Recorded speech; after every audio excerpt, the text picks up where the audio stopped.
Eh, ini kayak yang di ruangan sini ada yang mau tanya ini Mas. Dari tadi Monggo kayaknya Mas. kepingin tanya Mbak Fiska. Mau nanya Mas, itu kan produknya banyak banget nih. Terus omset penjualan per bulan itu kira-kira sekitar berapa sih? Omset.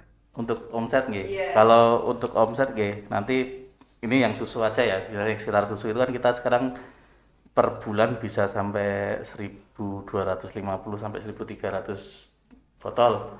Nggih dikalikan 13.000 aja. Kurang lebih sekitar itu untuk susu aja. Kalau gitu, Mbak. Tiga 13 juta lah kira-kira. Nggih, memang No. nggih kalau untuk lumayan lah kalau untuk nanam lumayan banyak tapi belum banyak banget tapi minimal itu bisa buat muter Mas, bisa buat muter dan kita pun untuk 5 orang founder ini terutama saya dan ini kan kita memang belum sampai kita ambil bagi hasilnya Mas. Kenapa ya? Karena begitu ada profit, ada ini kita buat kembangan lagi. Begitu nanti pondasi udah jadi, rumah udah jadi lah. Kita tadi tinggal menempati, ibaratnya seperti itu. Mas. Iya, iya. Nah, itu yang tadi apa? Gimana Pak? Kalau untuk dari saya pribadi sama teman saya belum untuk yang belum kita ambil profitnya karena memang kita pengen usaha ini ibaratnya kalau tadi yang saya bilang rumah itu kita udah bangun pondasinya, kita bangun rumahnya sudah benar-benar jadi, nah nanti kita tinggal menikmati. Jangan ibaratnya kita baru punya pondasi tapi sudah kita tinggali kan tetap nggak enak ya. Iya, iya. Oke, nggak enak toh. Paling enak kalau rumah udah jadi, nah itu baru kita tinggali. Kurang lebih seperti itu, Mas. Ya, tadi kalau apa? Tadi kan ada 5 orang itu ya. Oke, 5 orang yang 5 orang. ownernya ceritanya lah. Foundernya lah. Ya, foundernya. Kira-kira sistem apa? Sistem bagi hasilnya ini gimana? Kan biasanya kan kalau kalau sendiri kan bisa di anu sendiri. Kalau ini 5 orang nih kan tanggung jawabnya masing-masing beda-beda. Nah, Bagi hasilnya gimana? sebelum kita ke bagi hasil, Mas, ini sebenarnya tips sih, tips karena banyak sekali kita kalau bekerja atau punya bisnis bareng-bareng, biasanya nanti belakangnya ribut. Oh inilah gini-gini nih. Nah itulah yang tadi saya bilang dari depan Mas. Kalau memang teman ya teman, tapi pada saat berbisnis kita harus komitmen di bisnis. Iya. Salah satunya apa? Salah satunya minimal kalau misalnya memang kita komitmen, kita bikin di hitam di atas putihnya Mas. Perjanjiannya dan Tetap ada lain-lainnya. ini ya. Kalau ada Mas, tetap ada. Dengan apa? Dengan adanya itu nanti nggak akan ribut di belakang.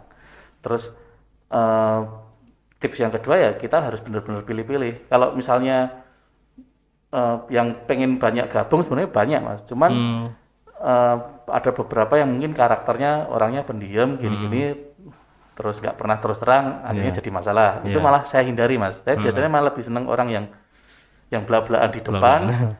Hari ini terus kita misalnya debat hari ini ketemu solusi udah selesai. Nah, kita cari makanya kenapa sampai sekarang terus akhirnya kita bertemu berlima ini ya dari situ Mas. Jadi yang paling penting adalah hitam di atas putihnya, termasuk nanti bagi hasilnya bagaimana. Itu kalau bagi hasil bagaimana dan lain-lain itu kan nanti terserah dari setiap manajemen masing-masing gitu. Kalau dari kami sendiri, kami memang pakai sistemnya bagi hasil.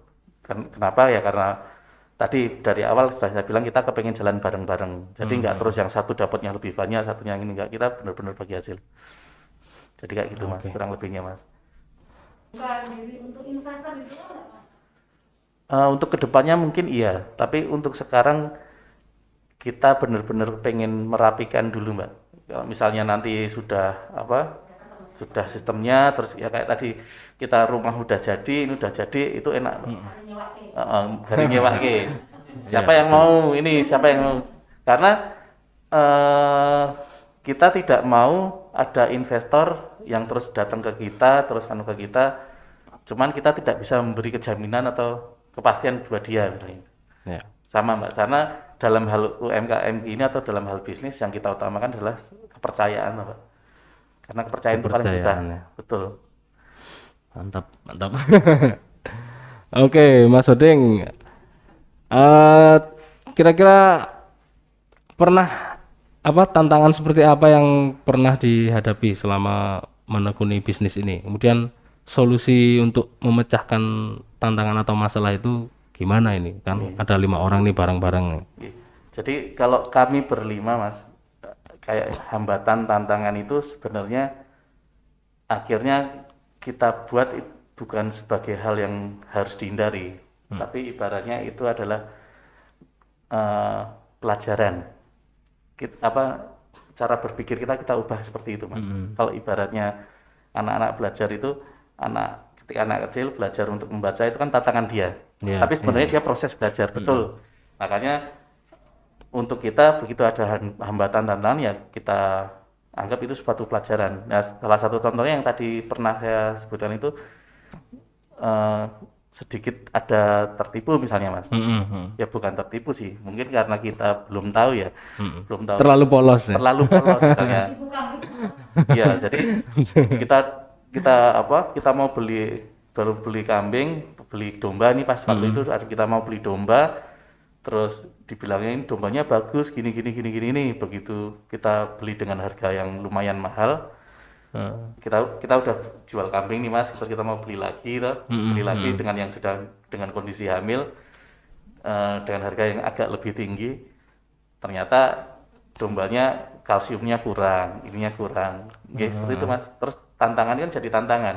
Iya. Kalau misalnya kita terus ngeluh terus nyerah ya sudah, itu akhirnya yang kita cari, oh ternyata ini kambing ini kurang kalsium. Jadi makanya air susunya nggak keluar, terus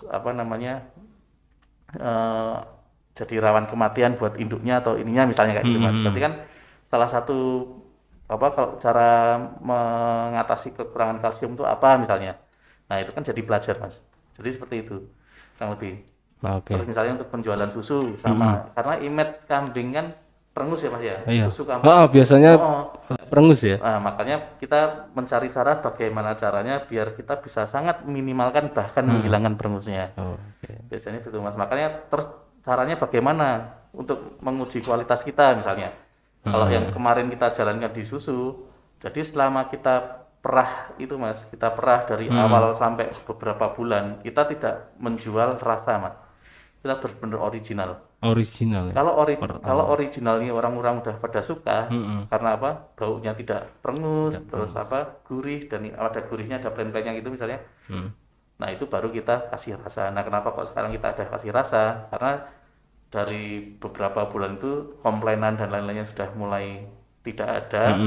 Jadi akhirnya kita kasih rasa. Jadi kita kasih rasa itu bukan kita menutupi perengusnya, Keperengusan. tapi kita ingin menambah nikmat, Iya, menambah rasanya itu Mas. Dan sebagai varian aja. Oke. Ini ngomong sudah mencair juga. Mencair. Nggak apa ya. Nggak ada. Nggak ada. Dilapisi lah. Mas. Dilapisi ya. Nyicipnya nanti ya. Ini nanti lah.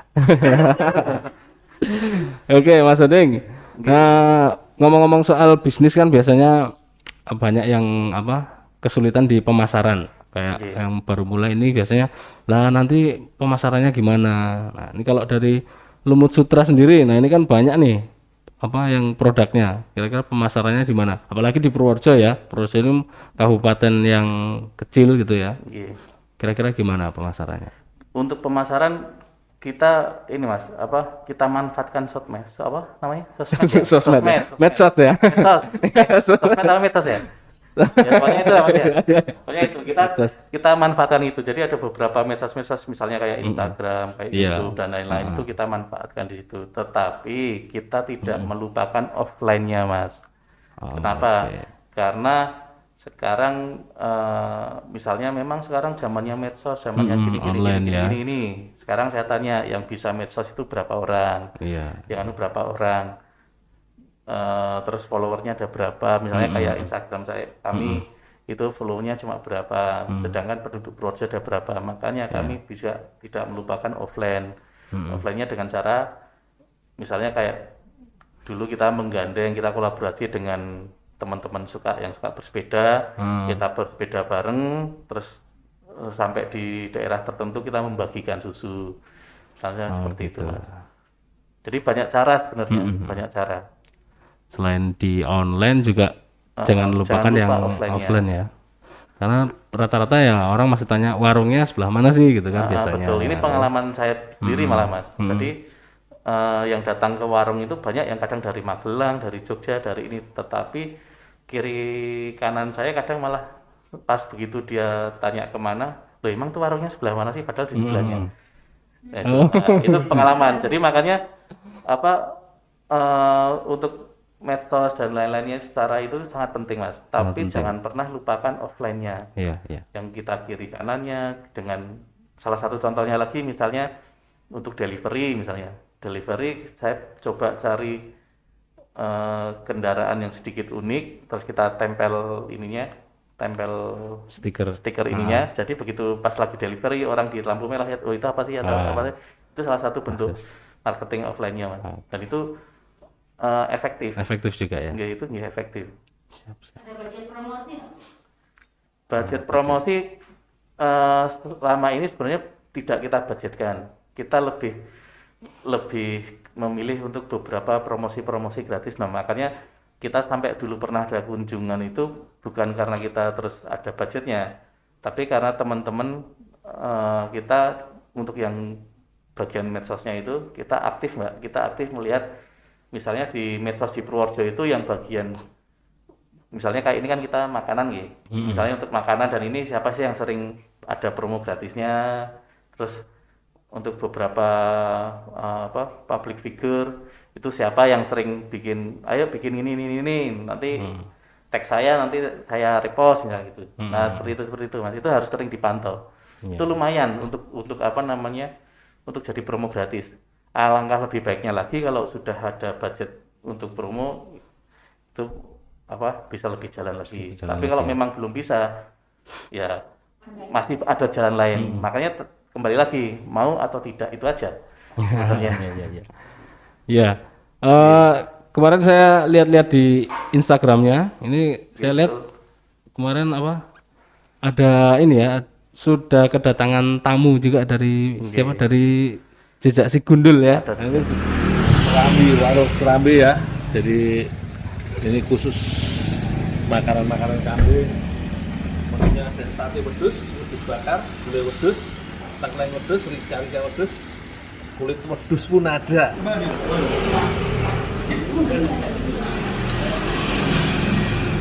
Jadi dia nggak kenyal tapi nggak keras. Nah, ini aku sekarang lagi bersama ownernya Waswes dan Serambi. Ini aku pengen ngobrol-ngobrol nih tentang gimana sih cara masak kambing yang enak. Karena nih jujur aja masakan kambingnya nih enak banget.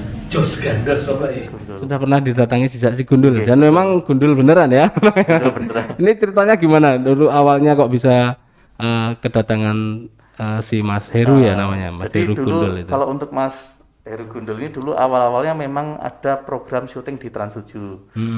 Terus ada apa namanya kalau pemandu lokalnya itu ditanya di Purworejo yang bisa buat di syuting apa aja. Terus dia kasih listnya, terus salah satunya adalah tentang susu kambing. Susu kambing.